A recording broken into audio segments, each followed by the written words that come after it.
Chapter 5. On Saturday, the 4 members of the Babysitters Club worked very hard. Mary Ann and Claudia and I called all the families we already babysat for and told them about the club.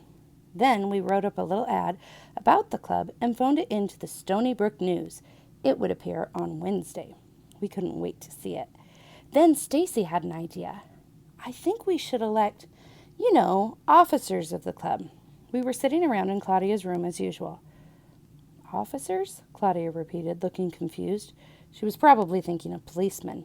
Yeah, a president, a vice president, a secretary, and a treasurer. I supplied perfect. 4 officers, 4 of us. Oh, I get it, said Claudia. Well, I nominate Christy for president. The club was her idea. I second it, said Mary Ann. Me too, said Stacy. It's unanimous. I grinned. Wow. Thanks, you guys. Okay, I nominate Claudia for vice president since we're using her room and her phone and phone number. She may get a lot of calls to handle when the rest of us aren't here. I second it, said Mary Ann. Me too, chimed in Stacy. Unanimous again. Claudia beamed. Mary Ann cleared her throat and looked around nervously. Stacy, if you don't mind, I'd like to be secretary. I'm good at writing things down. Huh. That's perfect, said Stacy, because I'm good with money and numbers. I was hoping I could be treasurer. We didn't even bother to vote on Mary Ann and Stacy since everything was working out so well. In celebration of the new officers, Claudia took a bag of gummy bears out of her pencil case and passed it around. Before the bag even reached Stacy, she leaped up, clapped her hands over her mouth, and exclaimed, "Oh no, I have to go home, but I'll be right back." Stacy, I said, if you're still on that dumb diet, you can just say so. You don't have to run away. Look, we'll put the gummy bears back. No, it's not that. I just forgot something. It'll only take a minute. Stacy dashed out of Claudia's room. Mary Ann and Claudia and I looked at each other and shrugged. Stacy returned about 20 minutes later. Her hands were empty. Where is it? I asked her. Where's what? What you forgot. Oh, no, I just forgot to do something, but it's all taken care of. I started to ask her another question, but Claudia flashed me a look that said that I was being a pest. We worked on our flyer then, and when it was all finished, this is what it looked like. The Babysitters Club. Need a babysitter? Save time. Call the Babysitters Club. KL 53231. Monday, Wednesday, Friday, 5:30 to 6 o'clock. And reach 4 experienced babysitters. Christy Thomas, President. Claudia Kishi, Vice President. Mary Ann Spire, Secretary. Stacy McGill, Treasurer. Available weekends, after school, evenings. Or call us one at a time, anytime. And then it has their names and their phone numbers. I'll give the flyer to my mom, I said. She can Xerox it on Monday and we can pass around the flyers next week. I've got to go home anyway. It's almost dinner time and Mom's going out with Watson tonight. I made a face. Who's Watson? Asked Stacy.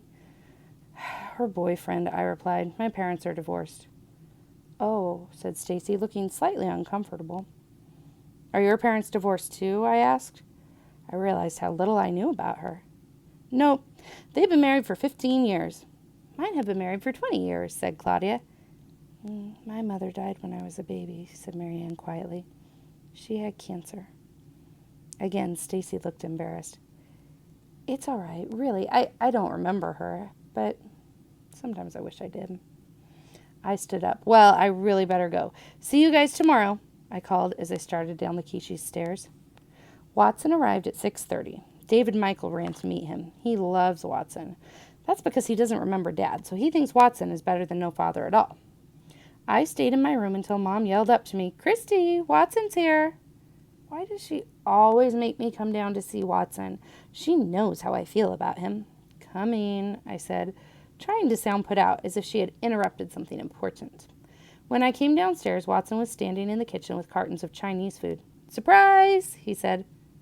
What? I asked suspiciously. Isn't this nice, Christy? Said Mom brightly. Watson brought over Chinese food so we can all eat together before he and I go out. Watson's always bringing over food. You'd think he owned a restaurant. Who's taking care of your kids? I asked pointedly.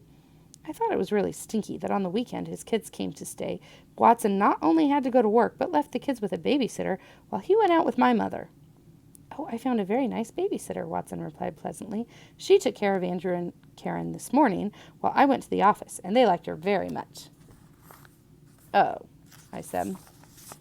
Watson set the white cartons on the table and began opening them, while Sam and I got out plates, napkins, and silverware. I made a face at Sam to show him what I thought about the dinner, but Sam said, "Thanks, Watson. This is really great." Sam and Charlie sort of like Watson, too. Once Sam even babysat for Watson's kids. I, for one, will never, ever babysit for them. I bet they're brats. Yeah, said Charlie. I'm taking Carol out for hamburgers tonight, but I don't mind eating first. Charlie has a stomach like a trash compactor.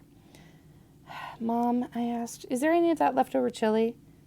Mom glared at me. She didn't answer my question. What's wrong, Christy? Said Watson. I thought you liked Chinese food. It's okay, I guess, but I don't feel like it tonight. Watson looked slightly hurt. When the table was set, we sat down and everyone began helping themselves to mushu pork and chicken with cashews and beef with snow peas and the other things Watson had brought. I was starving, and I love Chinese food, especially chicken with cashews, but I wouldn't let Watson know. Since there was no chili, I made myself a peanut butter and strawberry jam sandwich. I slapped it on my plate and then began nibbling it into the shape of a snowman. I was just about to bite off the snowman's head when Watson said, "So how are things, Christy?" "Fine." "School okay?" "Yup." "What are you doing that's new or interesting?" "Nothing." "Hey, Watson, the math club won its third math meet yesterday," Sam said, coming to the rescue. He hates when I bug Watson. Watson needed a second to collect himself. He doesn't understand me. What, Sam?" "Oh, your third meet? That's great." "And guess what?" exclaimed David Michael. "Mom's going to get me a new G.I. Joe, one of the good guys." "That sounds pretty exciting," said Watson. "I don't know much about G.I. Joe dolls, though. I don't think Andrew plays with them." "Oh, he probably does," I said airily, "and you just don't know it because you're not around enough. All the boys play with them." I glanced at Mom. I could practically see smoke coming from her ears as she let me know that I was getting into trouble.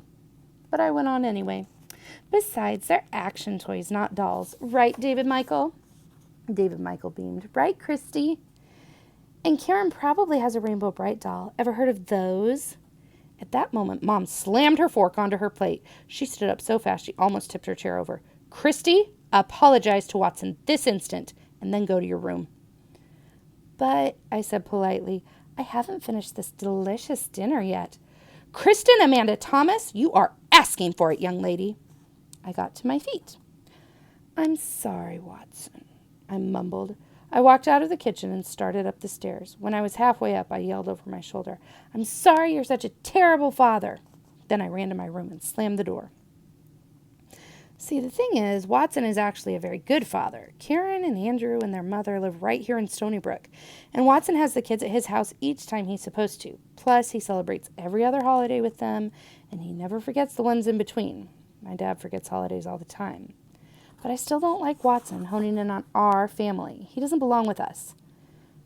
Mom and Watson left without saying goodbye to me.